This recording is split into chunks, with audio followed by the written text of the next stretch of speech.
โอ้ยเหือลินไหลในใบหน้าแม่ลูกเห็นมาตั้งแต่เมื่อตอนเยาว์วัยก้อยด้วยหอยยิ้มที่แม่นั้นคอยมอบให้เห็นหอยยิ้มเธอใดก็เหตุให้หัวใจนั้นสุขเหลือเกินหอยที่สร้างสานำพาลูกยางก็เกิดเป็นเส้นทางพบความเจริญ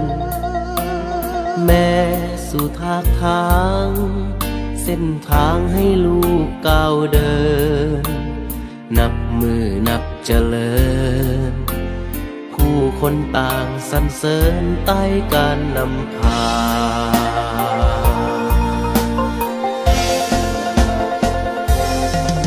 ลูกขอกล่าวย้ำคำปฏิญาณ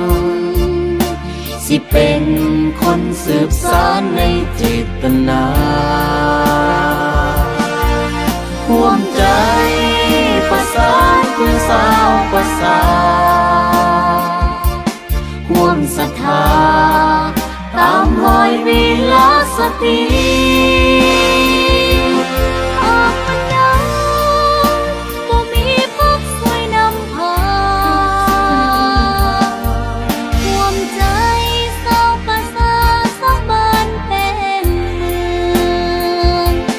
หากบ่มีแม่หญิงคนนี้จะบ่มีแห่งความรุ่งเรืองจนเป็นบ้านเป็นเมืองมาฮอดวันนี้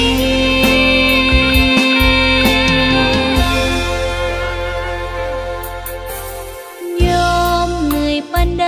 ใจยังสู้ทนเพื่อ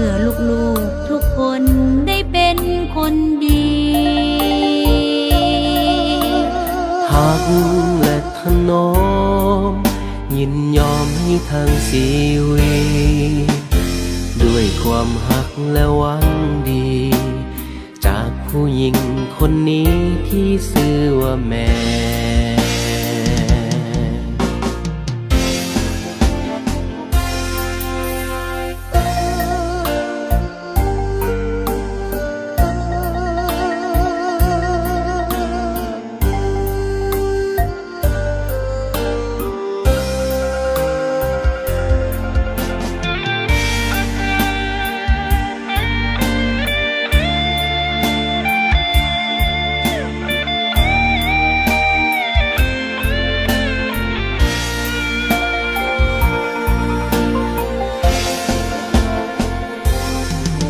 ลูกขอ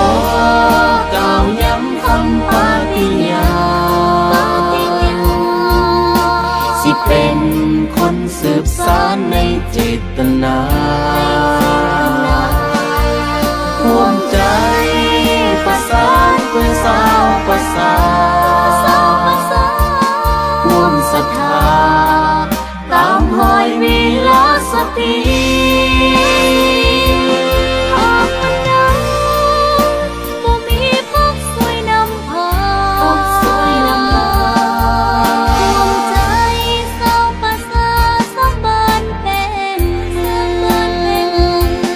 หากบ่มีแม่หญิงคนนี้จะบ่มีแห่งความรุ่งเรืองจนเป็นบ้านเป็นเมืองมาฮอดวันนี้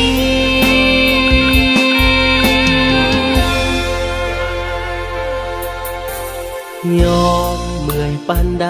ใจยังสู้ทนเพื่อลูกๆทุกคนได้เป็นคนดีและถนอม